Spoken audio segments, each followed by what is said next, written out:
L'amour éternel. Après avoir accompagné Jason et Héraclès pour la quête de la toison d'or, Orphée, fils du dieu Apollon, rencontra Eurydice, une belle jeune femme. Avec sa lyre, le jeune homme charma Eurydice et les deux tombèrent amoureux. On dit même que l'admiration qu'accordait Eurydice à la musique d'Orphée rendait ce dernier jaloux de ses propres créations. Le jour de leur mariage, une tragédie les frappa. Pendant qu'elle marchait vers son futur époux, Eurydice s'écroula au sol. Orphée courut vers le corps de sa bien-aimée, mais malheureusement pour lui, elle était déjà morte et le serpent qui l'avait mordue avait déjà disparu dans l'herbe longue. Après ses funérailles, Orphée jura de ne jamais aimer une autre femme de sa vie. Le musicien tomba alors dans une grosse dépression. Ses chansons, qui étaient autrefois heureuses et pleines d'espoir, se transformèrent en mélancolie. Voulant que son amour lui revienne, il voyagea jusqu'au mont Olympe et demanda à Zeus lui-même s'il pouvait revoir sa femme défunte. Le dieu suprême lui expliqua qu'il ne pouvait pas interagir dans les affaires de son frère Hadès, mais qu'il pouvait tout de même l'aider à aller le voir. Il demanda donc à Hermès de l'accompagner jusqu'au royaume des morts.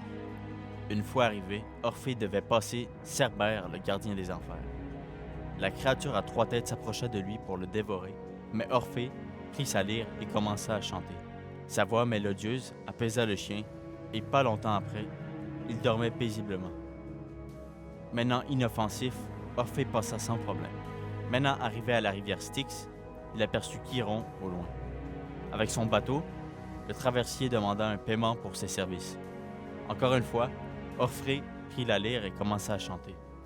La chanson réussit à percer le cœur du vieil homme et il accorda une traversée gratuite pour le musicien. Finalement arrivé devant le roi et la reine des enfers, Hadès et Perséphone, Orphée tenta d'expliquer la raison de sa venue. Cependant, le roi ne voulait rien entendre et le menaça de l'envoyer dans le Tartare pour avoir osé de se présenter devant lui et sa femme. Sans broncher, Orphée prit sa lyre une dernière fois et chanta la chanson la plus triste qui n'ait jamais été composée. Pendant celle-ci, tout l'enfer s'était arrêté. Sisyphus avait arrêté de rouler son rocher. Tantale n'essaya plus de cueillir les fruits en haut de sa tête et les furies se mirent à pleurer. À la fin de la chanson, Perséphone était émue et Hadès versa une larme de fer. La reine demanda à son mari de laisser le couple vivre heureux parmi les vivants. Hadès céda à la demande de sa bien-aimée et demanda qu'Eurydice soit amenée vers Orphée. Une fois réunis, le couple s'enlaça et s'embrassa tendrement. Orphée remercia Hadès et commença à prendre le chemin du retour. Cependant, le maître des enfers l'arrêta et lui dit qu'Eurydice et lui vivront heureux à tout jamais seulement à une condition. Pendant la montée, Orphée marchera devant et Eurydice la suivra juste derrière. Sous aucun prétexte, ce dernier ne devait se retourner pour regarder sa bien-aimée. Sinon, Eurydice retournerait en enfer pour toujours.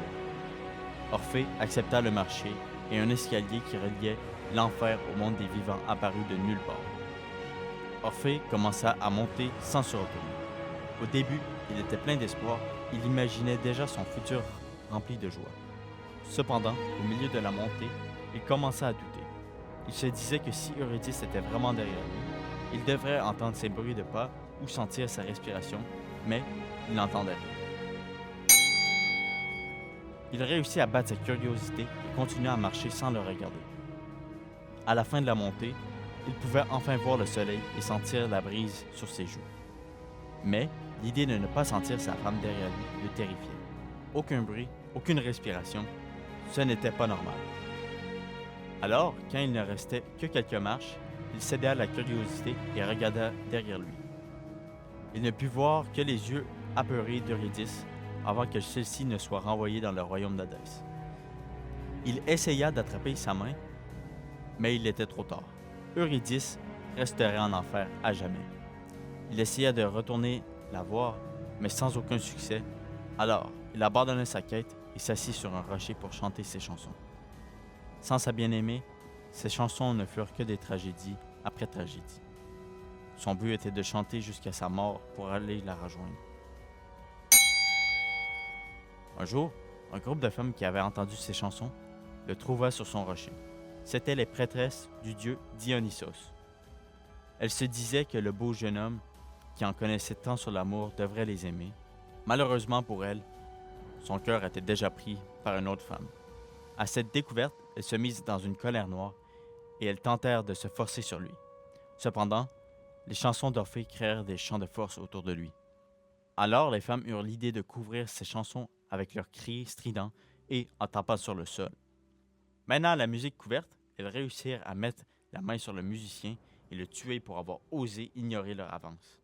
Pour célébrer leur conquête, les femmes jetèrent la lyre dans l'océan. Cette dernière fut retrouvée par des muses et pour honorer le fils de leur semblable, il la transforma en constellation, la constellation de la lyre. Maintenant, parmi les morts, Orphée fut finalement aux côtés d'Eurydice. Encore à ce jour, les deux marchent au bord de la rivière Styx.